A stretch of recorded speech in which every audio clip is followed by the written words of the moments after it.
안녕하십니까. 역사 투시경입니다. 오늘도 조선일보의 유석재 역사 전문기자 모셨습니다. 어서 오십시오. 안녕하세요. 자, 오늘은 정말 요즘에 뜨거운 이슈입니다. 여순 사건 얘기를 좀 해보려고 합니다. 이게 여순 반란이냐, 예. 여순 항쟁이냐, 결국 결국 이 얘기죠. 제가 예전에 학교에서 배울 땐 그냥 논쟁의 여지 없었던 것 같아요. 여순 반란이었던 것 같아요. 예. 이게 언제 항쟁됐어요? 이게 1990년까지만 해도 네. 여순 반란이라는 용어를 썼습니다. 여순 반란 또는 여순 반란 사건. 네. 이게 왜 여순 반란이라고 했냐면은 1948년 10월 19일 네. 전남 여수에 주둔했던 국방경비대, 이 국군의 전신이죠. 14연대 내 남로당 세력이 일으킨 폭동으로 촉발된 유혈 사태가 바로 이 19 여순 사건이었던 것입니다. 그래서 그러니까 여순, 군대 내에 그렇죠. 남로당 세력이 반란을 일으키고 그 여수 순천을 장악한 사건이었기 때문입니다. 네. 그래서 그 전에는 이게 여전히 반란이었는데 네. 일단 반란하면은 이 왕조 시대 용어 같지 않습니까? 반란이라면은. 예. 그리고 또 마치 이게 진주 밀란하면은 진주 지역의 주민들이 일으킨 반란이에요.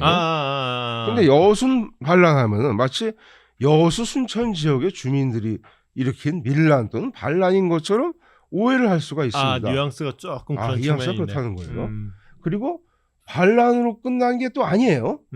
수천 명의 무고한 민간인 사상자가 발생한 비극이었는데 이게 어떻게 반란이냐, 민간인이 죽었는데 진압 과정에서 이런 생각이 있을 수가 있습니다. 그러니까 반란이라는 말로는 전부 다 이 사건을 포괄하기가 어렵다는 얘기입니다. 그러니까 반란 플러스 진압 플러스 희생이라는 중첩적인 사태였기 때문에 사건이라는 그런 말 안에 뭉뚱그려 가지고 포함을 시킨 셈이죠.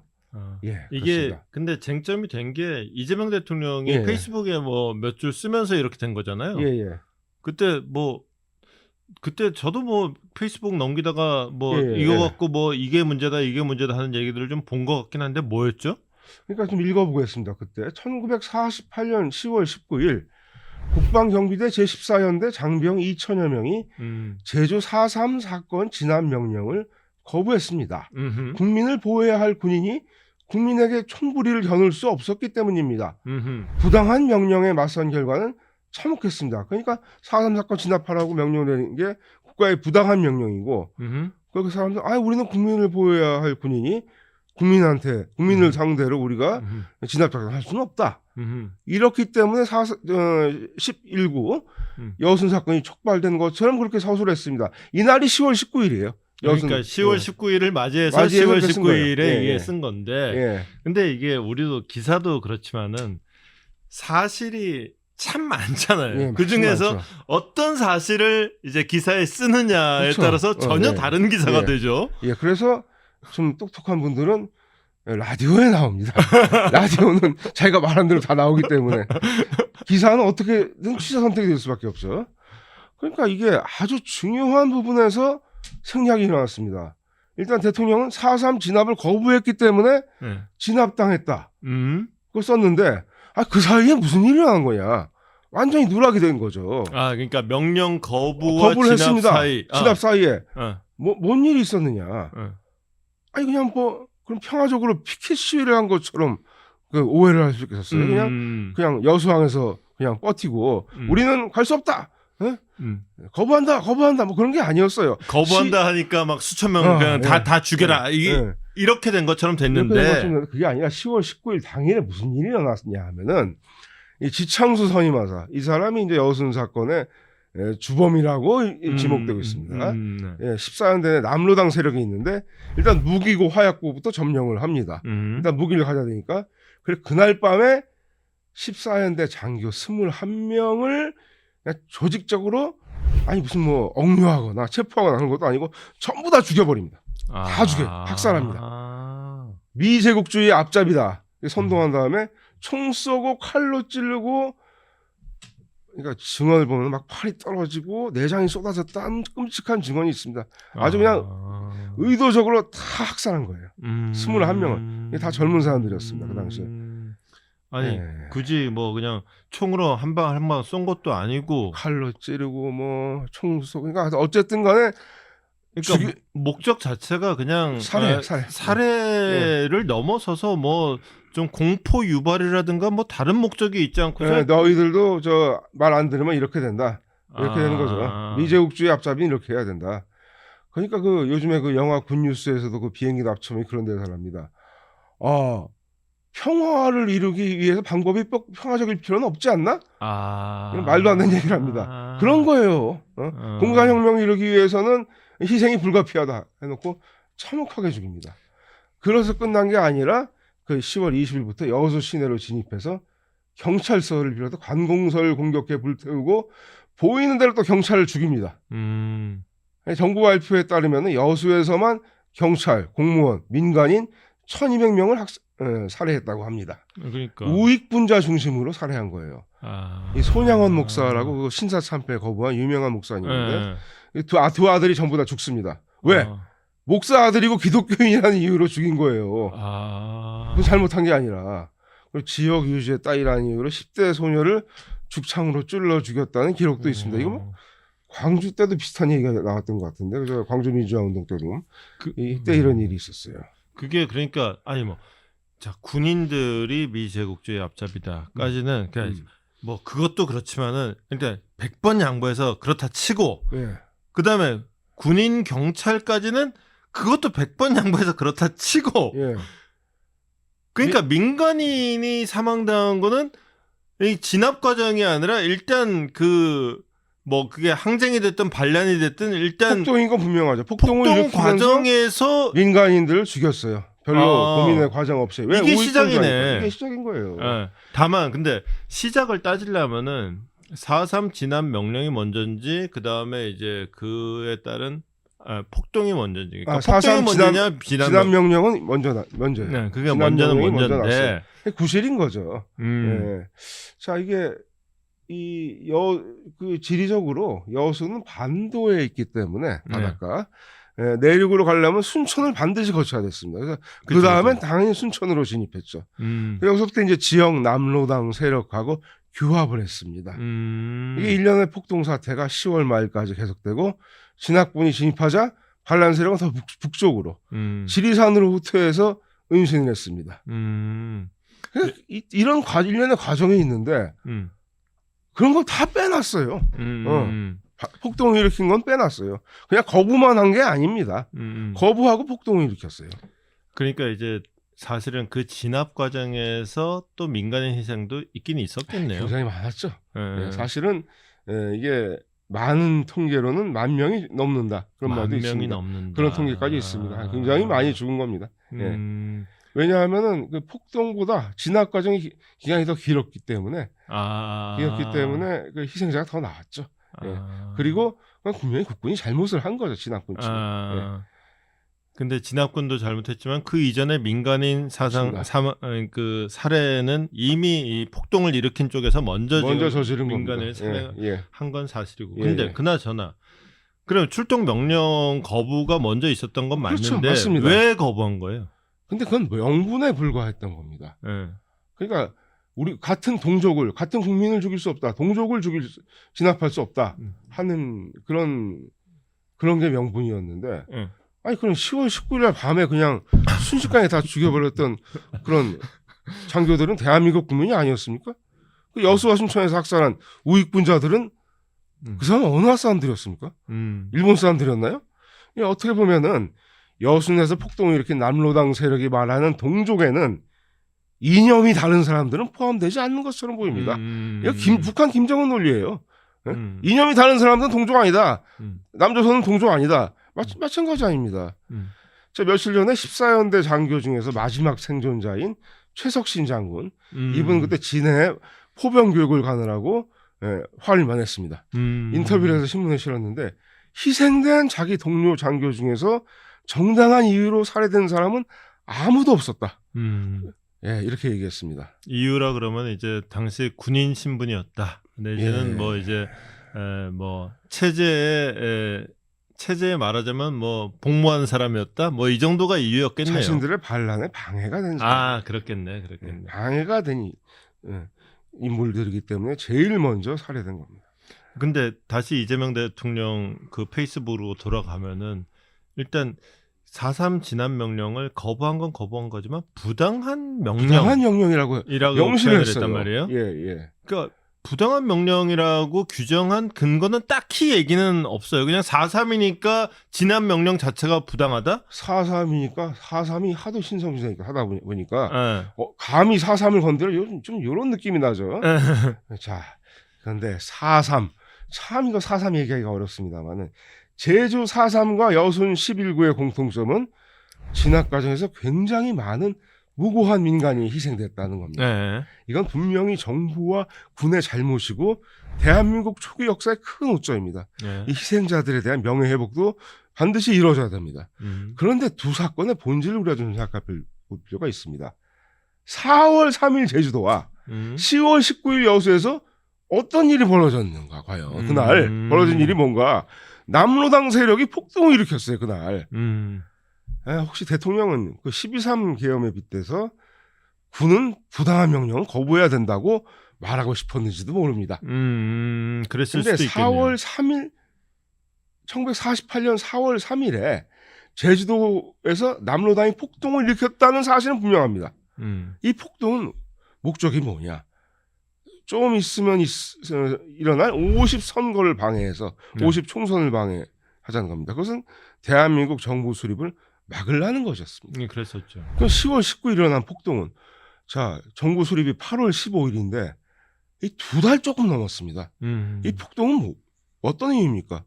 나중에 민주화 운동처럼 태극기 흔들면서 나라를 독재로부터 구하고 좀 더 민주화하기 위해 뭐 그런 민주화 운동이 아닙니다. 이거는 대한민국 정부를 대한민국 체제를 뒤집어 엎으려는 것이었습니다.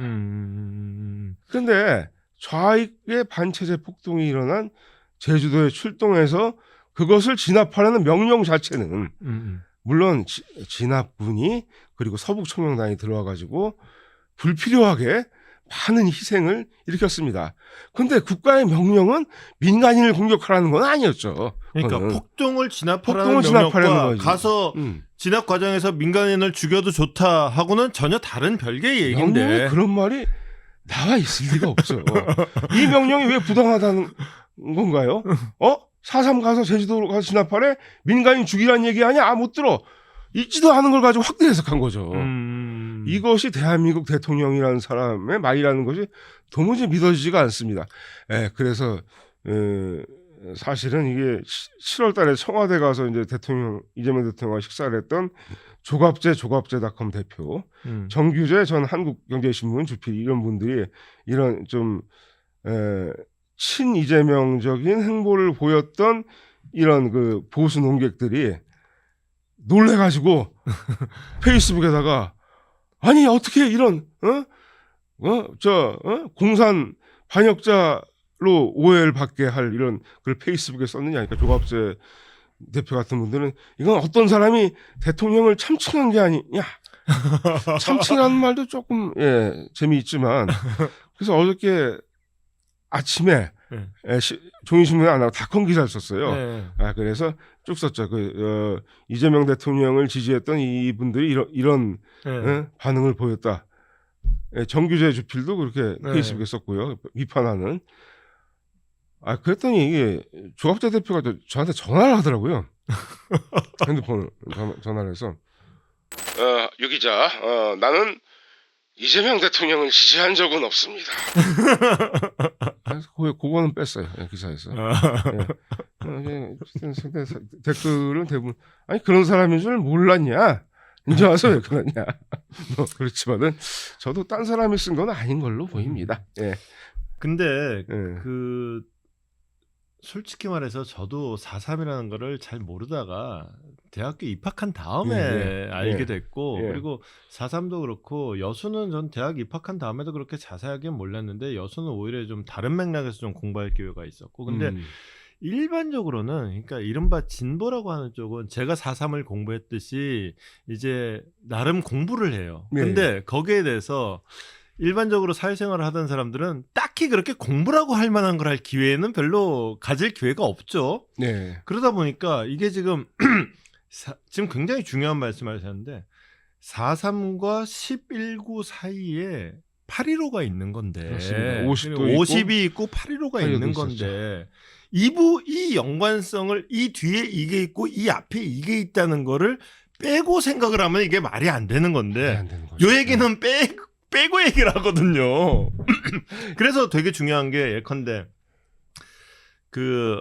단독 남한만의 단독 정부는 죽어도 못 보겠다 그래가지고는 아마 50 선거도 참여도 안 했죠. 김구 선생 같은 경우에는 안 했습니다. 네. 안 했습니다. 예. 그랬던 사람인데 어쨌거나 정부는 수립이 됐고 그 정부에 사실 그 정부에 반하는 반란을 일으킨 건데 그러면 여기에 대해서 김구 선생은 뭐라 그랬나? 이게 어떻게 보면 하나의 좀 가늠자가 될 수도 있을 그렇습니다. 것 같은데 이게 분단 정부를 인정하지 않은 것처럼 보입니다. 김구 선생은 그 직전에 남북 협상 우리가 평양에 갔다 왔고 3천만 동포에게 고함해 2천만이었죠 그 당시에는 2천만 동포에게 고함해가지고 분단을 이루면 안 된다.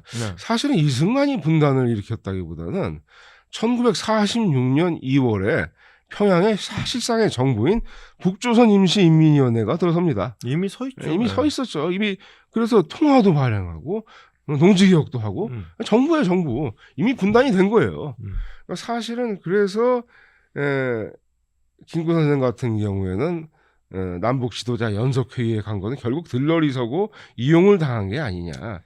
이렇게 비판적인 평가를 많이 합니다만은 그러면 김구 선생은 이게 여순 사건은 통일 정부를 수립하자는 운동이었으니까 혹시 조금 동정적으로 보지는 않았을까?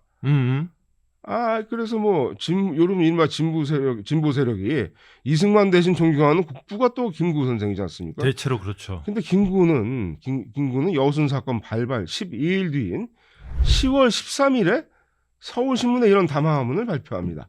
근본 여수 순천 등지의 반란은 대규모적 집단 테러 행동이다. 국민이 허무한 유언비어에 유혹되거나 혹은 이에 부안해동하지 아니하여야 할 것이다. 김구가 보기에도 여순 사건은 명백한 반란이었던 것입니다. 그러니까 이게 재밌는 게 김구 선생이 대한민국 정부를 인정하지 않은 듯이 보이는데 또 이거 보면은 반란이라고 보면은 정부를 인정한 거예요. 실제로. 그리고 김구 선생이 암살당한 다음에 1950년 5월에 2대 총선에서 김구 계열이 총선에 국회에 많이 진출합니다. 특히 대표적인 김구의 계열의 가장 유명한 인사 조수환 같은 사람이 거의 전국 최다 득표로 당선이 돼서 국회에 입성을 해요. 그러니까 그 한 달 뒤에 6.25 많이 일어났어도 대한민국 정치 지형이 굉장히 바뀌었을 거다. 그런 얘기가 나옵니다. 그러니까 김구의 유지는 대한민국 정부에서 또 정치 활동을 하는 거였을 것 같습니다. 그런 후계자들의 행보를 보면은. 그러니까. 노무현 정부 때 나온 진실화해위나 국방부 보고서 같은 경우에 그럼 여순 사건 어떻게 14년대의 반란을 규정했습니다. 분명한 사실에 이거를 외면할 수가 없습니다. 당연한 사실이죠.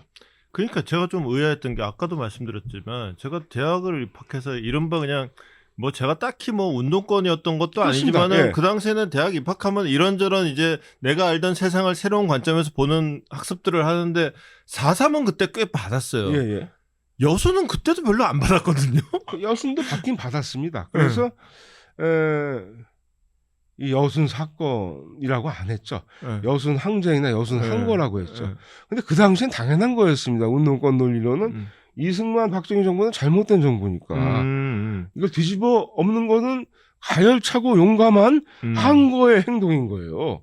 그냥 단지 이승만이 나쁜 놈이니까 그 정부에 반대하는 건 반란이 아니라 항거죠. 정당한 항거가 되는 거죠. 그런 시각에서 보면은.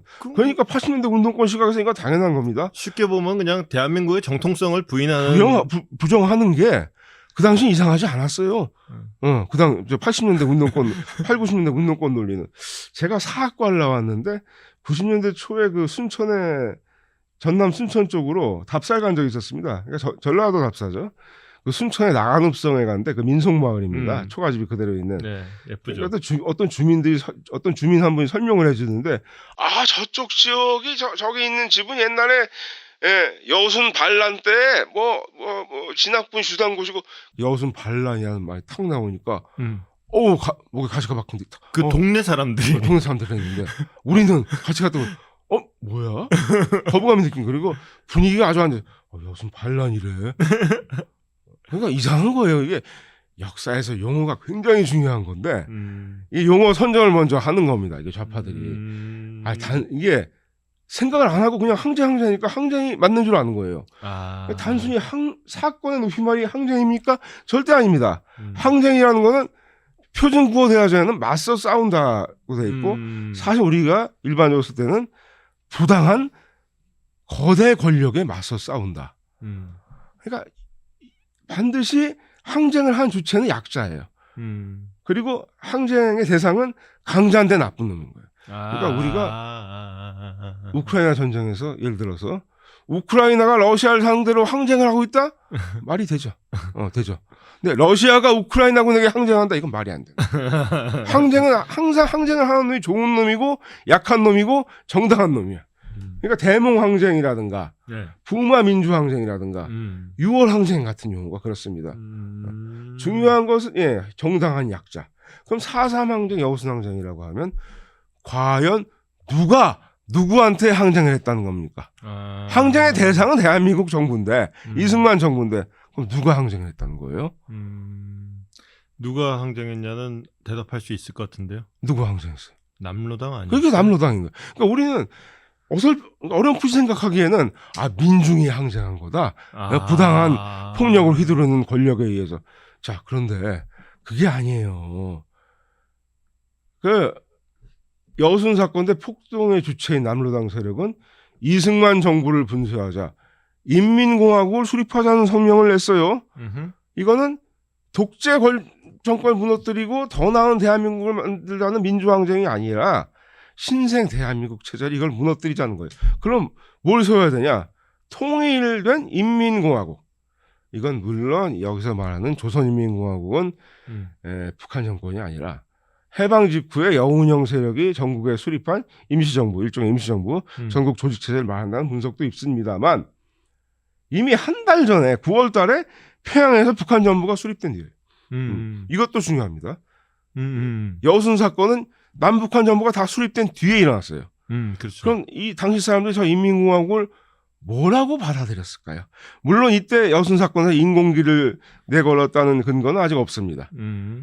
다 여순 사건 주체의 목표는 대한민국 체제 붕괴였고 이들이 말하는 인민공화국은 사람들이 북한 정부로 인식하기 십상이었다는 것입니다. 저는 여순 사건을 박정희 대통령하고 연관지어서 기억을 했었어요. 그 얘기는 좀 이따가 말씀을 드리겠습니다.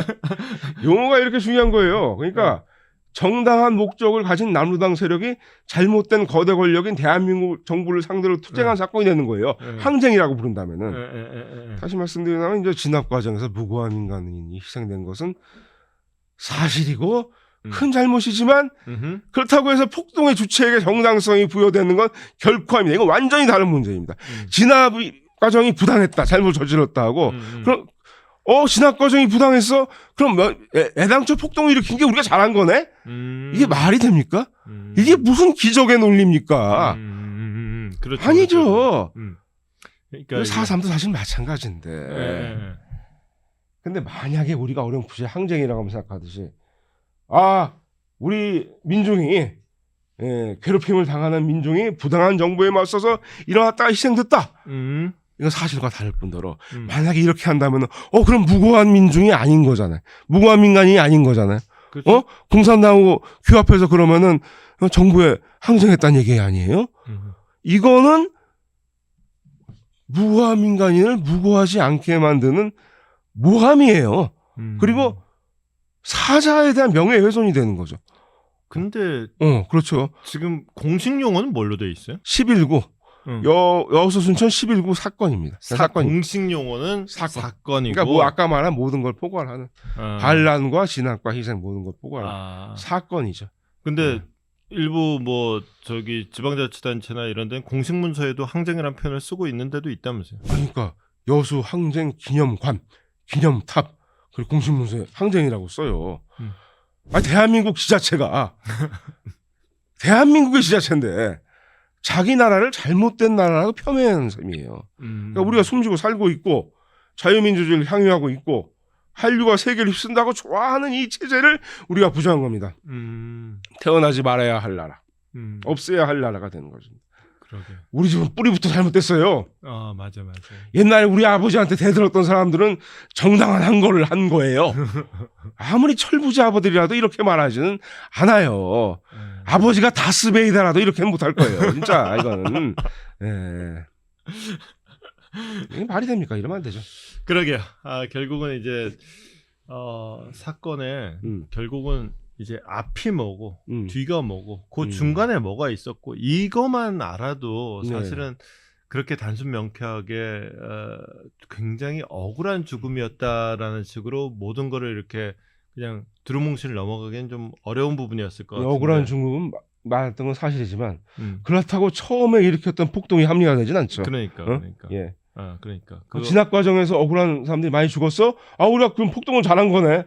말이 안 되는 논리라니까요. 그러니까 항쟁이라고 그냥 하고 싶겠지만은 이게 국가의 부당성을 알리기 위해 당시 국가 폭력을 알리기 위해 항쟁이라고 말하고 싶겠지만은 항쟁이라고 말하는 순간 우리는 자기 자신의 뿌리를 부정하는 거예요. 자, 그럼 두 가지를 더 말씀드리겠습니다. 첫째는 이제 그러면은 이 여순 사건이 어떤 영향을 미쳤고 북한은 어떻게 보고 있느냐 이건데. 북한은 어떻게 보나요? 그거 재밌겠다. 미묘한데 아까 지리산으로 들어갔다고 했지 않았습니까? 그러게요. 네? 그 진압 과정에서 이 사람들이 뭐가 됩니까? 결국 빨치산이 돼버리는 거예요. 그리고 지도자도 이현상입니다. 남로당이죠 역시.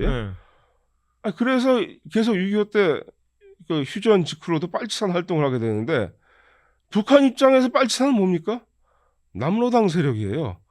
박헌영 세력이죠. 숙청 대상이죠. 이미 1953년 휴전하기 전에 박헌영을 숙청을 했습니다. 죽인 건 56년 나중이지만은. 그럼 이때 김일성이 박헌영을 숙청할 때 죄목 중에 하나가 너 일부러 여순 사건 일으켜가지고 우리 조직 전부 다 미국에 공개했지. 남로당 조직 다 드러나겠지 일부러. 너 미국하고 짜고 그런 거지. 너 미국 간첩이니까. 이게 결국 미국의 기획이라는 거예요. 여순 사건이 미국의 기획이라는 거예요. 그러다 보니까 스텝이 꼬였죠. 지금 공식 입장은 뭐냐? 그 여순 항쟁은 말이지. 그거는 그 여순 민중들이 자신에서 일으킨 가열탄 정말 항쟁이었는데 이 박헌영하고 미국 세력 때문에 완전히 탄압당했지. 스텝이 꼬인 거예요. 좀 이 사람 좀 뒤에 말은 영 말이 안 되네요. 말이 안 되고 그리고 또 미국의 역할을 강조해요. 이 사진이 하나 있는데 조사진이죠. 이게 아주 프로파간다로 아주 굉장한 사진인데 사실은 미군은 군사고문단 역할을 했지 미군이 나서 진압한 게 아니에요. 이미 국군이 있는데 미군이 뭐하러 하십니까? 그리고 미군이 없어가지고 그때 유교가 일어난 거. 아직은 철군 나기 전이에요. 아직 1949년에 철수했으니까. 근데 대한민국 정부가 생겼는데 미국이 뭐하러 하십니까? 군사고문단 형태로 좀 도와줬습니다. 전략 전술을 도와주고. 그 정도는 도와줄 수 있잖아요. 그런데 저 사진을 보면은 시체가 있고 그 앞에서 민간인이 울부짖고 있는데 뒤에서 미군이 허리에 손을 짚고 노래 보고 있습니다. 근데 저 사람은 뭐냐면 우연히 저걸 지나가다가 찍힌 거예요. 근데 보면은 이거 저 대학생 때 저 사진 보고 피가 끓었습니다. 미군이 이렇게 우리 동포 민간인들을 살해했구나. 뒤에 있는 이렇게 되는 거예요. 그리고 지금도 이 사진 설명 보면은 뒤에서 감시하는 미군의 눈매가 무섭다. 프로파간다라는 건 이렇게 만들어지는 겁니다. 결국은 이게 북한은 여순 사건 박헌영과 미국이 짜고 이것을 실패시킨 사건이다. 민중은 정당했는데 말이 앞뒤가 안 맞는. 그러면 또 하나의 문제가 생기는데 이것 때문에 군 내부의 남로당 세력으로 찍혀서 이제 뭐 이래저래 처벌받은 사람이 무지하게 많았잖아요. 그 얘기를 제가 지금 드리려는 겁니다. 이게 참 아무도 예기치 않은 이거 제주도의 김달삼도 예기치 않았고 지창수도 김일성도 박헌영도 이승만도 모두 예기치 않은 쪽으로 역사가 흘러간 게 뭐냐면은 여순 사건 분명히 이렇게 6.25에도 빨치산을 낳고 영향을 굉장히 많이 부정적인 영향을 많이 미쳤죠. 대한민국 출범 2달 만에 이게 완전 민심이 갈라지고 초기 역사에 5점을 남겼는데 근데 이게 조사를 하다 보니까 10월 초쯤에 이 군내에 박힌 남로당 세포가 딱 적발이 됩니다. 이 사람은 물론 그 여순 반란에 관련이 있었던 건 아니에요. 근데 딱 적발해서 잡혀갑니다. 그래 보니까 남로당이 심어놓은 조직인 거예요. 이 사람은 이 당시에는 뭐 적극적으로 활동하지 않았어요. 활동 안 한 지 오래인데 적발해서 강도 높은 조사를 받게 됩니다. 최소한 못 받는 거고 사형당할 수도 있는 위기에 빠졌는데 조사를 받다가 어떻게 조사실에도 백선엽 장군이었다 그래요. 이 사람이 백선엽 장군한테 그때 조사를 한 게 있으면 공문이죠. 완전히 피폐해가지고 피폐해진 상태로 저 좀 도와주십시오 장군님 그랬다는 거예요. 근데 백선엽 이 사람은 알긴 알지만 친하진 않았어요. 그런데 나중에 그렇게 회고를 해요. 이 사람이 절실하게 그렇게 말하는 눈빛을 보는 순간 자기도 모르게 이런 말이 나왔다는 거예요. 도와드리지요. 도와줬다는 거예요. 그래서 이 사람은 완전히 사상이 반공으로 돌아서게 됩니다. 확실하게. 전향을 확실하게 했어요. 이 사람이 누군지 아시겠습니까? 누군지 알죠. 네. 그분이 아까 이제 박정희입니다. 박정희. 그러니까 박정희가 여순이 아니었다면 박정희는 계속 남로당에 남아있었을지도 모르고 그러면 나중에 쿠데타를 안 했을지도 모르고 그러면 우리나라가 어떻게 될지 모를 일이죠. 아니면은 근데 박정희가 아니라 또 누군가의 이제 그야말로 남도당 세력이 쿠데타를 일으켰을 수도 있는 거죠. 그러니까 역사가 어디로 튈지 모르는 상황이었는데 저는 최소한 지금 우리가 지금 이 정도로 살지는 못했을 거라고 생각을 해요. 이게 해겔이 말했습니다. 역사의 간계라고. 역사의 주체 아무도 의도하지 않은 방향으로 간사한 계책을 부리는 거라고. 해겔의 간계의 하나라고 보겠습니다. 그 여순 11구 사건의 또 하나의 예기치 못한 결과죠. 결국은 박정희라는 전향자 때문에 우리나라가 크게 발전하고 국민이 굶주림에서 해방된 건 사실이니까 여순 사건의 긍정적인 효과 이렇게 봐야 될까? 근데 그 궁금한 게 몇 가지 더 있는데 일단 아까 그 이제 북한이 김일성이 박헌영 때문에 우리 조직이 노출됐다. 그러니까 정확히 말하면 박정희 때문에 조직이 노출됐다. 뭐 박정희뿐만이 아니라 여순 괜히 일으켜가지고 남로당이 전부 다 와야 되지 않았냐?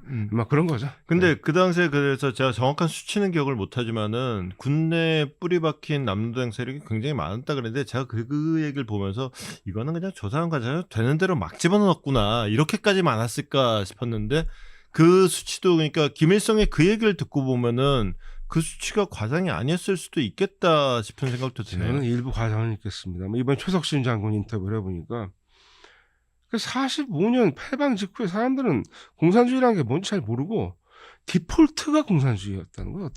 기본값이 그냥. 기본값이 그냥. 자기 고향이 포항의 기계면이라고 있는데 거기 내려가 보니까 마을 사람들 80%가 이미 사상이 붉게 문드러 있더라. 지금 생각하면 섬뜩한데 그 당시에는 그냥 기본값이 다 그랬다는 거예요. 공산주의가 뭐 나쁘다는 거를 아무도 인식을 못했으니까. 그러나 결국 뭐 4.3이 나고 여순이 나고 6.25가 나온 사람들이 학습을 하기 시작했다는 겁니다. 그러니까 과장이 아닐 수도 있어요. 그러니까 그 당시에 사상이 좌파였다는 게 꼭 우리가 나쁘게 볼 필요가 없을지도 몰라요. 보통 사람들이라고 말 그대로 기본값이었다고 했어요. 하지만 그 모든 그런 기본값을 가진 사람이 폭동에 참여해가지고 사람을 죽이진 않죠. 거기서부터가 달라진 겁니다. 알겠습니다. 오늘 흥미진진했네. 좀 길게 말씀드린 것 같습니다. 아니, 정말 흥미진진하게 들었습니다. 이 얘기 끝으로 그냥 정리하면서 한 번만 더 해주세요. 뭐 중간중간에 그 굉장히 딱 요약하는 문장들이 몇 개 있긴 있었는데. 결국은 여순 사건은 신생 대한민국, 2달밖에 안 된 신생 대한민국의 총부리를 겨룬 남로당의 무장 반란으로 촉발됐고 진압 과정에서 다수의 민간인이 희생된 비극적 사건이라고 정의할 수 있습니다. 그리고 항쟁이라는 말은 우리가 써서는 안 되는 말이고 북한도 안 쓰는 말이고 아직 잔존한 남로당 세력이 있다면은 그 세력이 쓸 수는 있는 말이라고 생각합니다. 저는 사실 여순 사건은 썩 자세히 몰랐는데 오늘 쭉 얘기를 듣고 나서 드는 생각은 누군가 여순 사건에 대해서 이렇게 그 마치 항쟁 내지는 좋은 일처럼 얘기를 하면은 딱 한마디 하면 되겠네요. 예. 김일성한테 가서 물어봐. 예. 정답은 김일성한테 나올 거야. 약간 예. 이런 느낌이 좀 있네요. 예. 김일성은 항쟁이지만 저는 박헌영과 미군이 짜고 도태시킨 안타까운 사건. 무슨 말인지 모르게 설명을 할 겁니다. 그러니까 문제는 그냥 박헌영이 일으킨 사건이라는 거는 분명한 그냥. 그런데 박헌영은 그때 뭔지. 북한에 있었기 때문에 박헌영의 하부 부하들이 일으킨 사건이고 사실은 이게 자발적인 북한 연기 없이 일어난 사건이라는 게 정설입니다. 그리고 그 후계자인 지리산 빨치산들은 결국 김일성한테 버려졌죠. 휴전선언 때 전혀 언급하지 않았고 완전히 버려졌죠. 김일성한테. 그렇죠. 네. 자, 지리산 빨치산도 그러니까 그 패잔병들이 아니라 여기서부터 올라간 게 시작이었고. 예, 그렇습니다. 예. 야, 오늘 역사 얘기 들었습니다. 앞으로도 우리 유석재 기자께서 역사 투시경에서 흥미로운 얘기 많이 해줄 겁니다. 앞으로도 기회 많이 부탁드립니다. 예, 많이 부탁드리겠습니다. 고맙습니다. 고맙습니다.